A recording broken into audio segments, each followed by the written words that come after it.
Hi everyone, this year's AMC12 just finished and hope everyone enjoyed the test and did well. So reading the problems on the test, one of the impression I got was definitely there's more interesting algebra questions on this year's test. Well, there are typical algebra questions like polynomials with the use of Pigeonhole theorem, but there are also algebra questions that did not appear very often in previous AMC12 tests.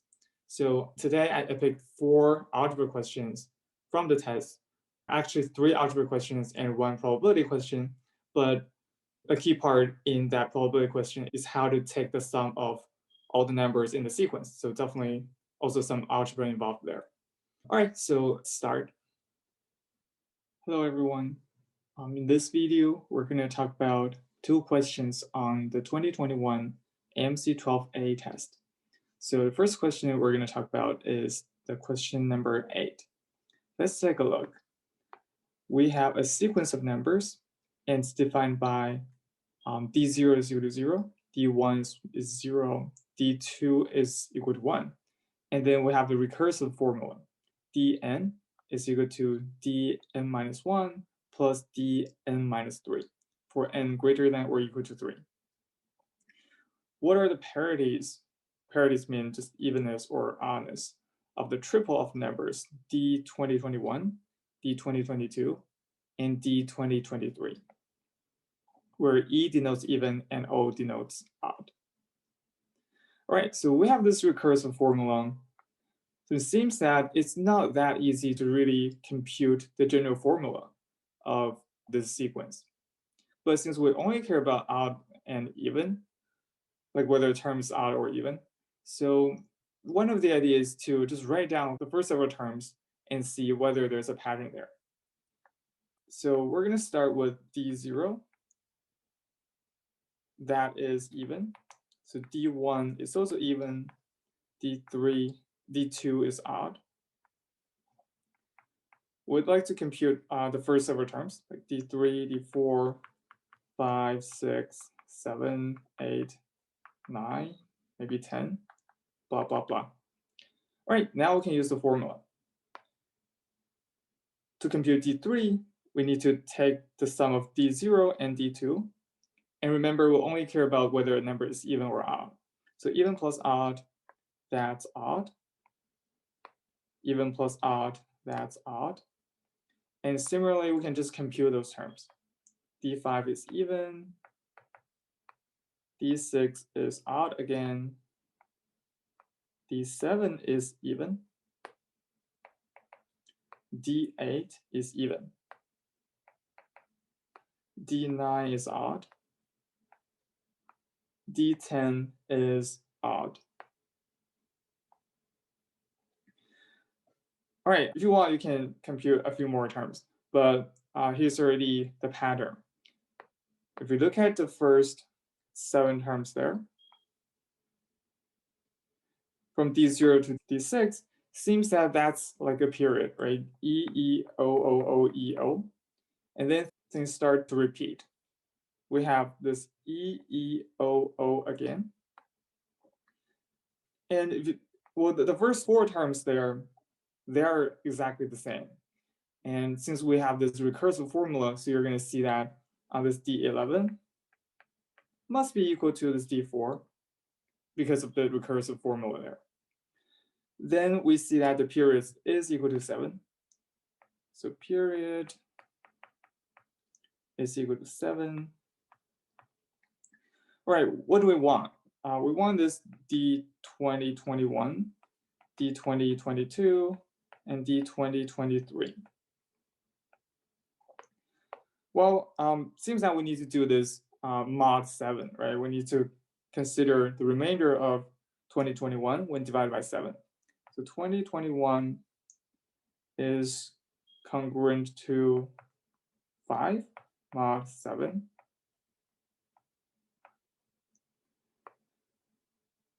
So we know the triple here must be equal to D5, D6, D7, because the period is equal to 7. All right, where's D5, D6, D7? It's right here. So it's EOE. So the answer should be C there. It's not a hard question, right? We just wrote down several terms and then we found a pattern easily. But actually, you might think we just got lucky, right? The period is only equal to 7. What if the period is like 70 or 700? Then how could we find a pattern? Well, actually, from the recursive formula, we should be able to tell that, first of all, the sequence should be periodic, and also the period is at most 8.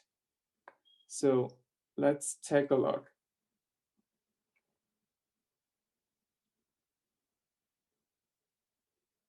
I'm going to write down the first 9 triples. So the first triple is D0, D1, and D2. That's the first triple. The second triple is D1, D2, D3. And I'm going to write down the first 9 triples.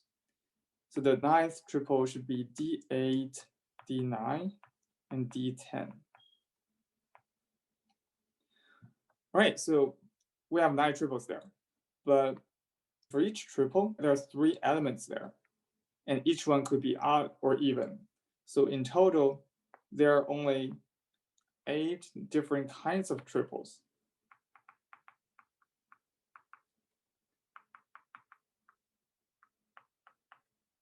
Because, it's the multiplication principle, right? 2 times 2 times 2. But now we can use the pigeonhole theorem, the pigeonhole principle. So we have 9 triples, but only 8 different kinds of triples. That means from pigeonhole's principle, we have at least 2 of the triples are exactly the same.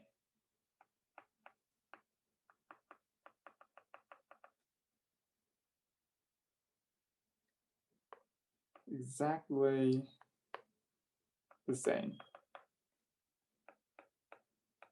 And if you think about it, that means we have already found the period. For example, if the triple D0, D1, D2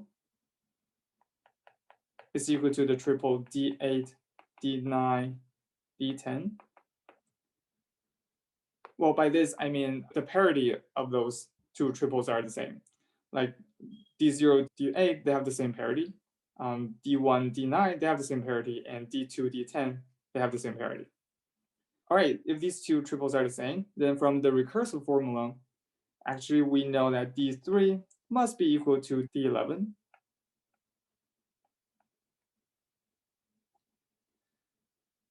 And then D4 must be equal to D12 because, D4 is equal to D1 plus D3 and D12 is equal to D9 plus D11. So D4 and D12, they're the same. And similarly, we can just keep going like that. So D5 is equal to D13 and D6 is equal to D14, blah, blah, blah. So that just shows that the period is equal to 8 in this case.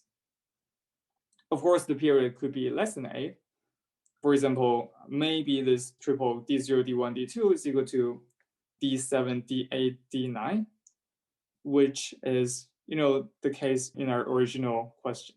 Then the period should be equal to 7. But in this way, we show that the period is at most 8. So that means we should be able to, just find a pattern if we just write down maybe like 10 or 11 terms there. Okay, so that's for this question. All right, question 22. Suppose that the roots of the polynomial px, which is x cubed plus ax squared plus bx plus c, are cosine 2 pi over 7, cosine 4 pi over 7, and cosine 6 pi over 7, where angles are in radians. The question is, what's the value of a times b times c? All right, so I'm going to give you guys 2 solutions to this question. The first solution, just pure trigonometry. And the second solution, we're going to use some complex numbers and also the de Moivre's theorem.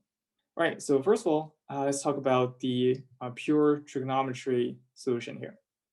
So the key observation here is that for the three angles, 2 pi over 7, 4 pi over 7, 6 pi over 7, all of them satisfy the following equation. So cosine 3 theta is equal to cosine 4 theta. Well, theta is one of those three angles. You can check this equation is true for all three angles there. All right, and then we're gonna express cosine 3 theta and cosine 4 theta using cosine theta. So basically we're gonna expand this. It's pure trigonometry. So cosine 3 theta, first of all, if you remember the formula, then that'd be great. You can just write it down. But if you don't remember it, then you can at least do this cosine 2 theta plus theta. That's equal to cosine 4 theta. Well, cosine 4 theta is just equal to cosine 2 times 2 theta. Now, the left-hand side is cosine 2 theta cosine theta minus sine 2 theta sine theta. And the right-hand side is 2 times cosine squared 2 theta minus 1. All right, that's some progress. Now we only have like 2 theta and theta instead of 3 theta and 4 theta. But we need to keep going. So the right-hand side, we can replace this cosine 2 theta by 2 times cosine squared theta minus 1. So cosine squared theta, 2 times cosine squared theta minus 1, and then squared minus 1. So basically we're done with the right-hand side. We just need to simplify that a little bit later on. Now for the left-hand side, cosine 2 theta, that's 2 times cosine squared theta minus 1 times cosine theta. This term is good because it's all about cosine theta. The next term, we need to write this sine 2 theta as 2 times sine theta cosine theta. And of course, we have another sine theta there. Okay, let's simplify the right-hand side a little bit. We're going to get 8 times cosine to the power 4 theta minus 8 times cosine squared theta and plus 1. I just expanded this expression. And on the left-hand side, we have 2 times cosine to the power of 3 theta minus cosine theta. And here we see some sine theta. We don't want sine theta, we want cosine theta. Fortunately, we have sine squared theta here. So we have minus 2 times cosine theta times 1 minus cosine squared theta.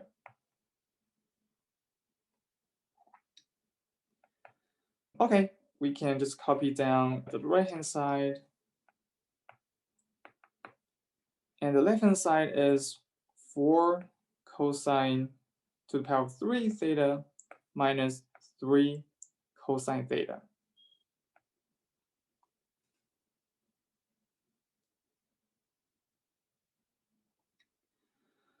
Cool, so we have a degree 4 equation. This is equation about cosine theta, and the highest order term is this 8 times cosine to the power of 4 theta. We know that when theta is equal to 2 pi over 7, when theta is equal to 4 pi over 7, or 6 pi over 7, the above equation is always true. So that means cosine 2 pi over 7, cosine 4 pi over 7, and cosine 6 pi over 7. All of them are roots of the polynomial 8t to the power 4 minus 4 times t to the power 3 minus 8t squared plus 3t plus 1 equal to 0. So basically, I just moved everything on the left-hand side to the right-hand side, and then I replaced cosine theta by t. So we know the three numbers that we care about are roots of the following equation. Now, this is a degree 4 equation, right? Degree 4 polynomial. But we know the three roots of it. Seems that we're missing one. Fortunately, the last root is not hard to find. So t is equal to 1. 1 is also a root.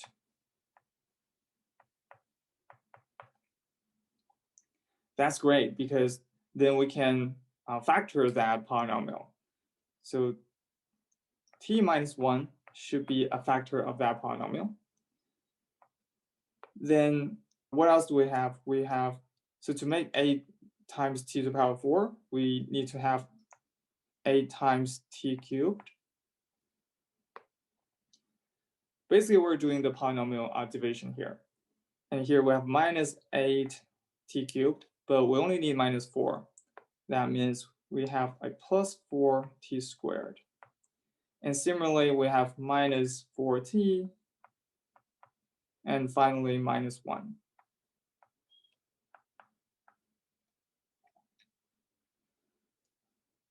Okay, now we have a degree 3 equation there, and we know the three roots of this equation, the three different roots, are just cosine 2 pi over 7, cosine 4 pi over 7, and cosine 6 pi over 7.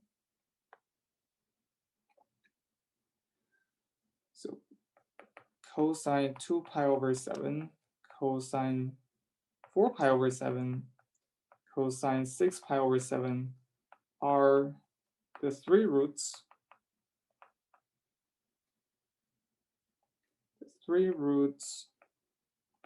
of the polynomial 8t cubed plus 4t squared minus 4t minus 1 is equal to 0. All right, we're almost done there, right? Because in the question it says that those three numbers are the roots of that polynomial.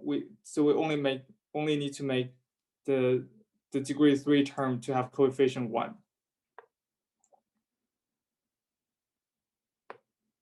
So this is just t cubed plus 1/2 t squared minus 1/2 t minus 1 over 8. That's equal to 0. All right, so we know the values of a, b, c, right? A is equal to 1/2, b is equal to negative 1/2, and c is equal to negative 1 over 8. Now this a times b times c is simply 1 over 32. So the answer is D. All right, the second method. In the second method, we're going to use complex numbers and also the de Moivre's theorem. De Moivre's theorem. So we see those angles, cosine 2 pi over 7, 4 pi over 7, 6 pi over 7. They have something to do with the 7 roots of the unity. So let omega be cosine 2 pi over 7 plus I times sine 2 pi over 7. So we know omega is one of the 7 roots of unity. All right, then we also have this, the conjugate of omega. So that's equal to 1 over omega because the length of omega is equal to 1. So that's equal to cosine 2 pi over 7 minus I times sine 2 pi over 7.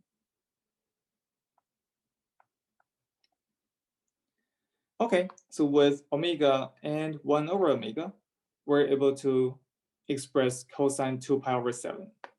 So cosine 2 pi over 7, that's equal to 1/2 times omega plus 1 over omega. Cool. Then we also need to know something about cosine 4 pi over 7, and that's when we're going to use this de Moivre's theorem. So omega squared from de Moivre's theorem, that should be equal to cosine 4 pi over 7 plus I times sine 4 pi over 7. And similarly, this 1 over omega squared should be equal to cosine 4 pi over 7 minus I times sine 4 pi over 7.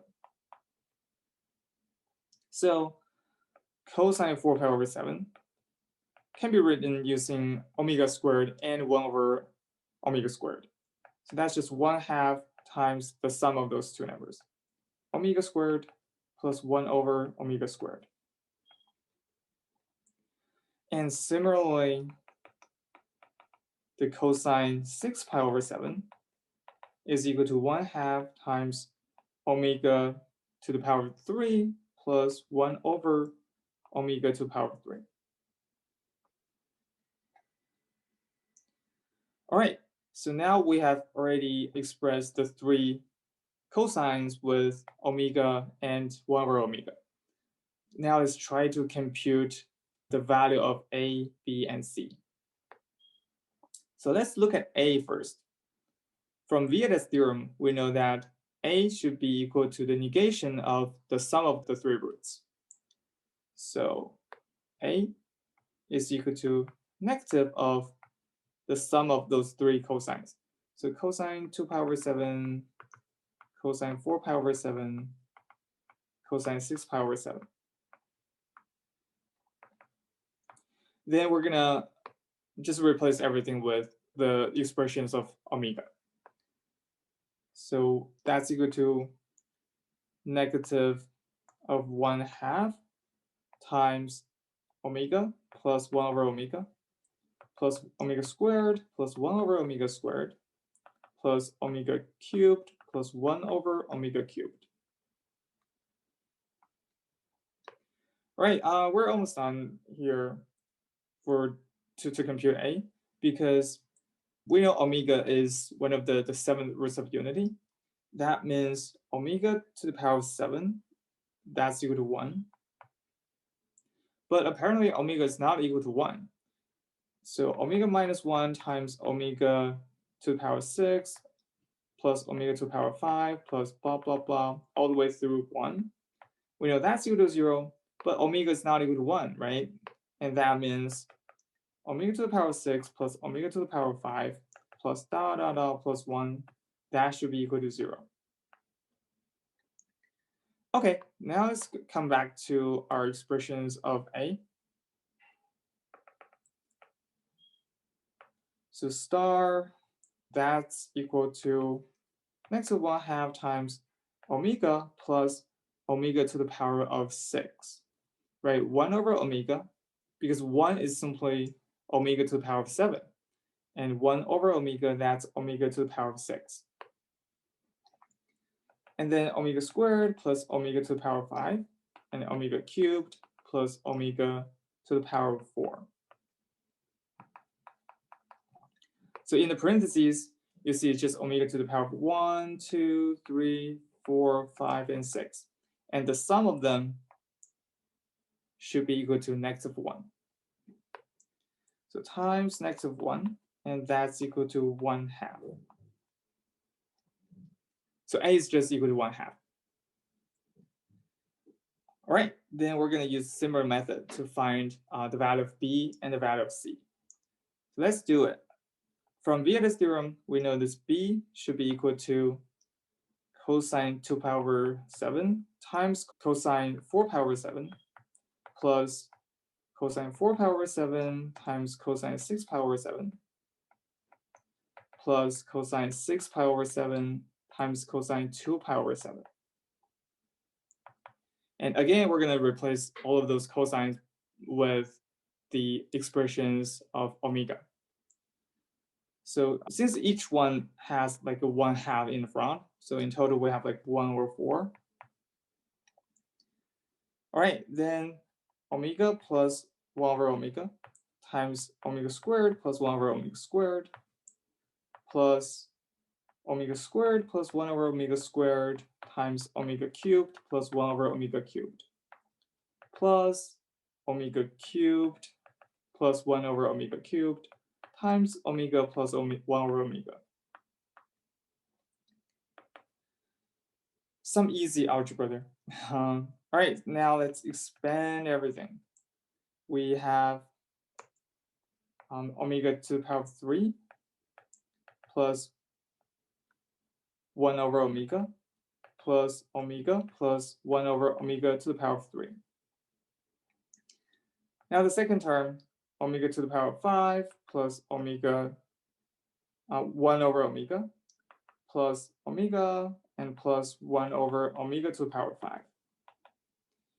And the last term there, omega to the power of 4 plus omega squared plus 1 over omega squared plus 1 over omega to the power of 4. All right, now if you simplify this, you're going to see that it's actually equal to 2 times the sum from omega to the power of 6, which is equal to -2. So the value of b is -1/2.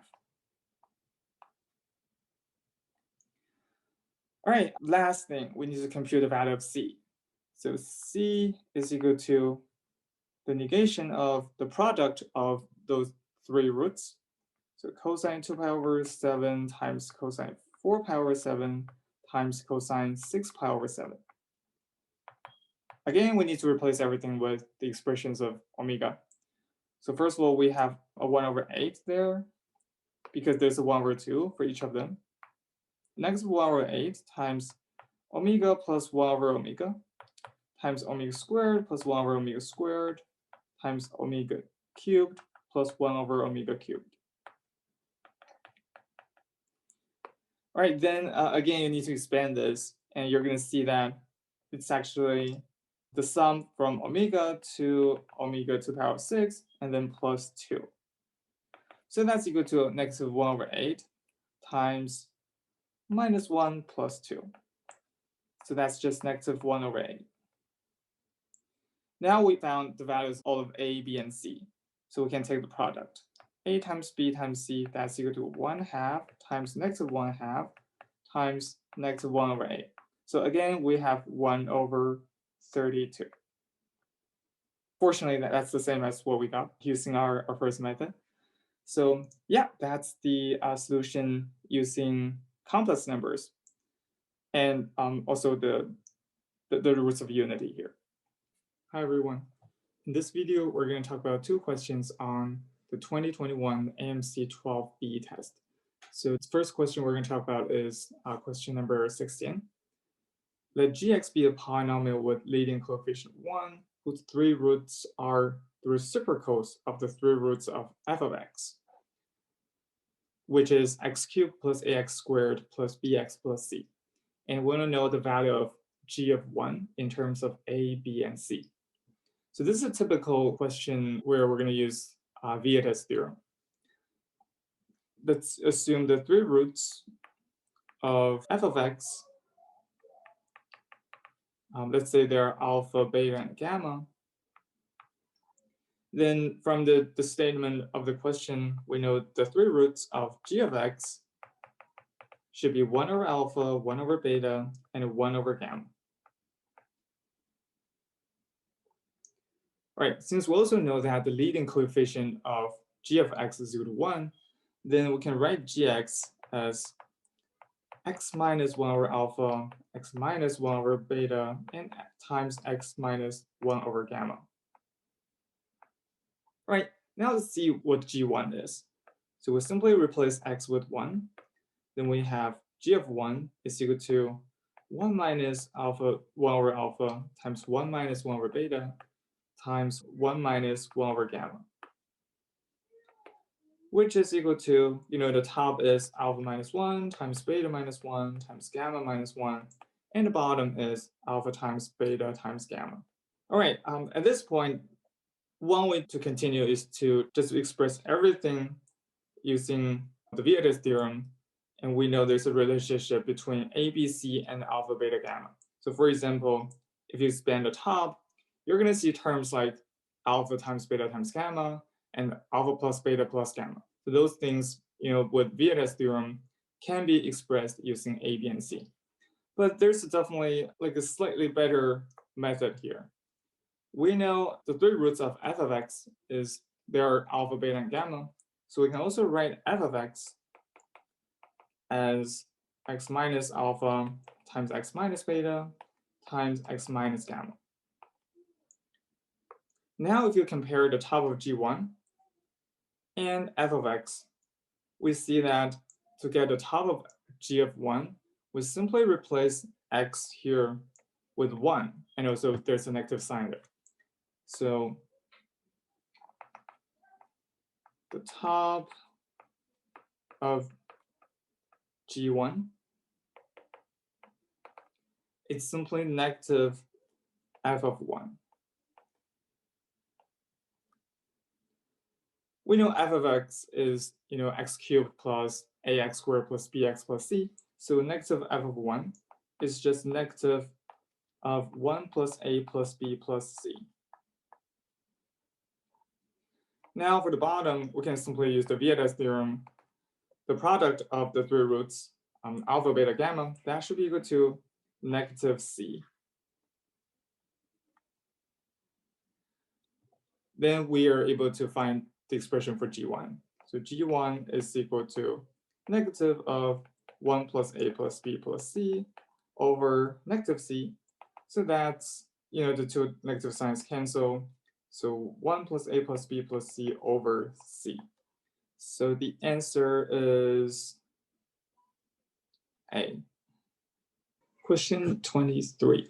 So 3 balls are randomly and independently tossed into bins numbered with positive integers, so that for each ball, the probability that it's tossed into bin I is 2 to the negative I, for I is equal to 1, 2, 3, blah, blah, blah. More than one ball is allowed in each bin, and the probability that the balls end up evenly spaced in distinct bins is P over Q, where P and Q are relatively prime positive integers. For example, if the balls end up in 7, 13, and 10, then it's good because arithmetic sequence there. What is P plus Q? Well, essentially, we just have like 3 numbers, A, B, C. They can be any positive integers, 1, 2, 3, 4, blah, blah, blah, 1, 2, 3, 4, 1, 2, 3, 4. And the probability of each of them being 1 is like 2 to the negative 1. The probability of it being 2 is 2 to the negative 2, and similarly 2 to the negative 3, 2 to the negative 4. And we want to know the probability that this A, B, C form an arithmetic sequence, and also A, B, C should be all different because we want the 3 balls end up in distinct bins. All right, now let's think about the arithmetic progression. So an arithmetic progression is determined by like 2 things. One is the number in the middle, and the other is the common difference. So here we could do casework based on either of those. So let's try doing casework based on what the number in the middle is. So casework based on the number in the middle.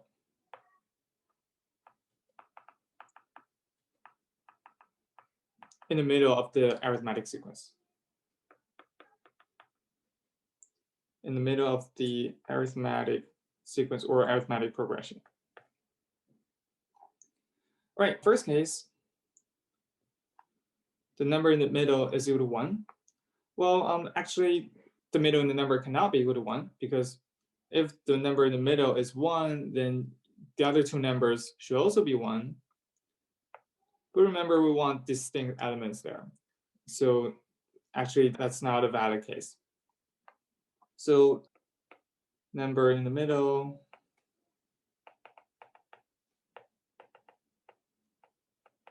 is equal to 1 Actually, there's no case. So 0 case. And second, maybe the number in the middle is equal to 2. Let's see. So first of all of A, B, C could be the number in the middle. So we should multiply it by 3. 3 times. Now assume B is the number in the middle and B is equal to 2. The probability of that is 2 to the negative 2.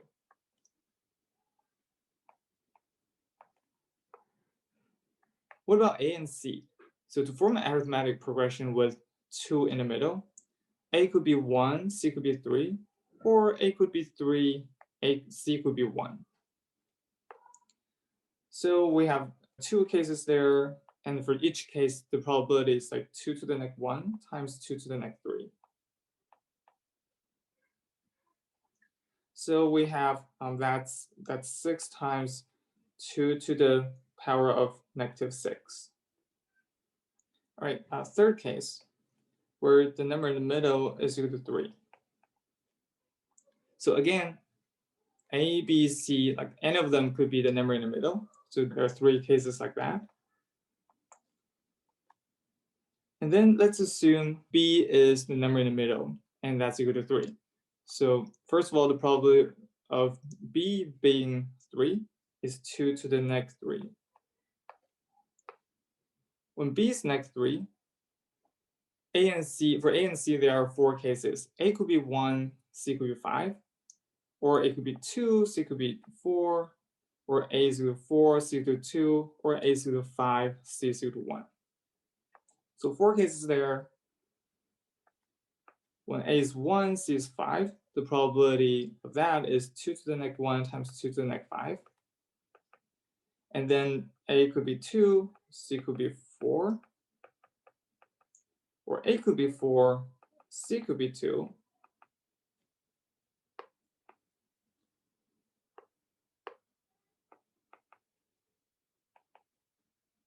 Or A is 5 and C is 1. All right, so it seems that we're already seeing some pattern there, because if you look at those products, they're all the same, right? Everything is equal to 2 to the power of negative 6. So let's simplify that a little bit. We have 3 times 2 to the power of negative 3 times 4 times 2 to the power of negative 6. Because there are 4 of them, and each of them is 2 to the power of negative 6. Now that's 3 times 4 times 2 to the power of negative 9. And similarly, if you look at the case where the number in the middle is equal to 4, you're going to have 3 times 6 times 2 to the power of negative 12. So now we already got a pattern. So the total probability is equal to, if you look at the first term there, is 3 times 2 times 2 to the power of negative 6. So 3 times 2 times 2 to the power of negative 6 plus 3 times 4 times 2 to the power of negative 9 plus 3 times 6 times 2 to the power of negative 12. And it just keeps going like that. Now we can simplify this a little bit. Maybe we can denote this 2 to the power of negative 3 by x. And the probability we want is 3 times 2 to the power of negative 6 times 2 times 1 plus 2 times x plus 3 times x squared plus ... Just keeps going like that. All right, we're almost done. Now we only need to find the sum of those terms. 1 plus 2x plus 3x squared plus 4x cubed plus dot, dot, dot. So first of all, if you know something about the generating functions, then you might recognize this as 1 over 1 minus x squared.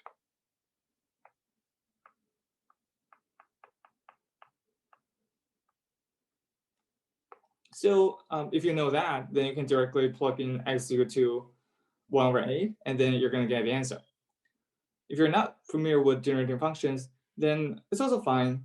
We can also compute the sum here by breaking it down to a lot of geometric sequences there. So 1 plus 2x plus 3x squared plus 4x cubed plus dot, dot, dot. So first of all, we have this 1 plus x squared plus x cubed plus dot, dot, dot. And now we see that we have 1x left, we have 2x squared left, and 3x cubed left. So we can do x plus x squared plus x cubed plus dot, dot, dot. And then we also have this x squared plus x cubed plus x to the power 4. And this keeps going like that. Okay, so now each of those sequence is an infinite geometric sequence, and we know how to compute the sum.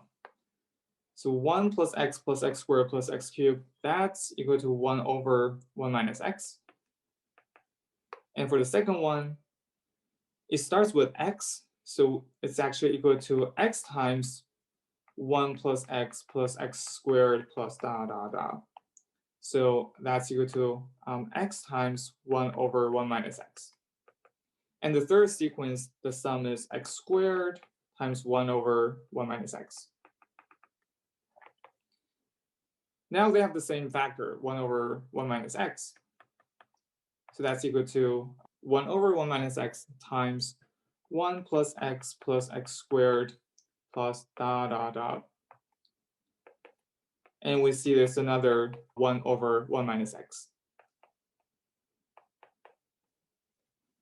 So it's 1 over 1 minus x squared.